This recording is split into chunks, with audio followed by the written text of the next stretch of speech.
Praise the Lord. आप सभी को जय मसीह की। आइए हम प्रभु को आज के सुंदर दिन में और सुबह के बेले में प्रभु को धन्यवाद करेंगे और प्रभु से प्रार्थना करेंगे। और प्रियो, हम आज परमेश्वर के कुछ वचन से ऐसा सीखने वाले हैं कि जो हर एक व्यक्ति को जानना बहुत ही ज़रूरत है, क्योंकि वो बातें जो हैं जो लोग नहीं जानते हैं। क्योंकि आज परमेश्वर के हम वचन से सीखने वाले हैं, क्योंकि हम संसार में तो रहते हैं लेकिन हम उस पाप में, उस बुराई में पड़े हुए हैं। ये जीवन के बारे में हम नहीं सोचते हैं कि ये हमारा जीवन क्या होगा, ये जीवन हमारा कैसे चलेगा और ये जीवन कैसे सुखी रहेगा और हम उस अनंत जीवन को कैसे पा सकते हैं। क्योंकि हर एक व्यक्ति वो जीवन को पाने के लिए ढूंढता है लेकिन कहीं नहीं मिलता है। लेकिन आज हम परमेश्वर के वचन के द्वारा सीखेंगे। मेरे भाई मेरे बहनों, यदि आप नहीं जानते हैं तो आज का यही विषय हम लेकर आए हैं कि मनुष्य की मृत्यु 2 बार भी होती है क्या।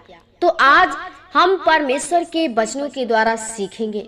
और मेरे भाई मेरे बहनों, यदि आप जानना चाहते हैं तो आप वीडियो में अंत तक बने रहिए और परमेश्वर के वचन के द्वारा सीखिए कि परमेश्वर हमारे जीवन के लिए क्या सिखाता है। ये जीवन क्या है, जब भी हम मरते हैं तो क्या फिर एक और भी मृत्यु होती है। तो आज हम परमेश्वर के वचनों के द्वारा सीखेंगे। लिखा है प्रकाशित वाक्य 21 अध्याय का 5 पद में कि जो सिंहासन पर बैठा था उसने कहा, देख मैं सब कुछ नया कर देता हूँ। फिर उसने कहा, लिख ले, क्योंकि ये वचन विश्वास के योग्य और सत्य है। आमीन। प्रियो, जब हम इस संसार में हैं तो ये बातें हर एक व्यक्ति जानता है कि हम इस पृथ्वी पर हैं तो एक दिन जरूर हमारी मृत्यु होना है। और हम मृत्यु हर एक व्यक्ति को होना है और मृत्यु हर एक व्यक्ति मरता भी है, लेकिन ये नहीं जानता है, सोचता है कि हम यहीं पे मर जाएंगे और जीवन खत्म हो जाएगा। लेकिन परमेश्वर का जो वचन है, जब यहाँ से मर जाते हैं तो प्रियो, यहाँ जो मृत्यु है ये शरीर का मृत्यु होता है। क्योंकि हमारा जो ये शरीर, जो परमेश्वर यीशु मसीह ने मिट्टी से बनाया हुआ है, ये शरीर जो है मिट्टी में मिल जाता है जब हम मर जाते हैं। और जब ये आत्मा है, हर एक व्यक्ति सोचता है कि हम मरेंगे तो स्वर्ग में जाएंगे। तो मरने के बाद ये आत्मा तो स्वर्ग में जाती है, लेकिन प्रियो, जब परमेश्वर, वहां पर भी क्या होता है कि आत्मा का न्याय होता है। क्योंकि जब परमेश्वर नया आकाश और नई पृथ्वी का जब बनाएगा तो जितने व्यक्ति, हर एक व्यक्ति को मरना है और हर एक व्यक्ति का आत्मा जो है स्वर्ग में जाएगी। और वहां पे आत्मा की न्याय होता है। कोई ये नहीं सोचता है कि हम नरक में जाएंगे, हर एक व्यक्ति सोचता है कि हम स्वर्ग में ही जाएंगे। लेकिन ये बातें कभी नहीं सोचता है कि हम नरक में भी जाएंगे। क्योंकि जो बनाया गया है, स्वर्ग भी बनाया गया है और नरक भी बनाया गया है। और परमेश्वर कहता है, जो सिंहासन पर बैठा है, कहता है, उसने कहा, मैं सब कुछ नया कर देता हूं। परमेश्वर सब कुछ नया करने के लिए बताता है कि मैं नया करूंगा। उसने कहा, लिख ले, क्योंकि ये वचन विश्वास के योग्य और सत्य है। जो यीशु मसीह ने कहा वो विश्वास के योग्य और सत्य है, क्योंकि परमेश्वर का एक एक वचन सत्य है और विश्वास के योग्य है। यदि आप यीशु मसीह पे विश्वास करते हैं, उस सत्य को जानते हैं, तो लिखा है कि फिर उसने मुझसे कहा, ये बातें पूरी हो गई। मैं अल्फा और ओमेगा और आदि और अंत हूँ। परमेश्वर यीशु मसीह कहता है कि मैं ही हूं जो आकाश, अल्फा और ओमेगा, आदि और अंत हूं। क्योंकि जो विश्वास उस पे करता है, वो सत्य है, यीशु मसीह है, वही अल्फा और ओमेगा है, आदि और अंत है, और वही सारी सृष्टि को चलाने वाला है, जो सृष्टि को रचने वाला है, जिसने हमें जीवन को बनाया है, जो दिया है। और आगे लिखा है कि मैं प्यासे को जीवन के जल की सोते में से सेत में पिलाऊंगा। सेत में से परमेश्वर पिलाएगा। यदि आप यीशु मसीह पे विश्वास करते हैं तो, उसको सच्चा पिता मानते हैं तो, परमेश्वर आपको सूखी भूमि से भी पानी को पिलाएगा, क्योंकि लिखा है जो जय पाए वही इन वस्तुओं का वारिस होगा, और मैं उसका परमेश्वर होऊंगा और वह मेरा पुत्र होगा। जो परमेश्वर के विश्वास में मजबूत निकलेगा, खराई सच्चाई के चलता रहेगा, दृढ़ता के साथ अंत तक धीरज धरा रहेगा, परमेश्वर उसी को अपना वारिस बनाएगा और अपना पुत्र बनाएगा, और उसी का वो परमेश्वर होगा, वो पिता होगा जिसने हमें जीवन को बनाया है। तो हम इस पृथ्वी पर हैं तो हम परमेश्वर यीशु मसीह पे विश्वास कर लेना है।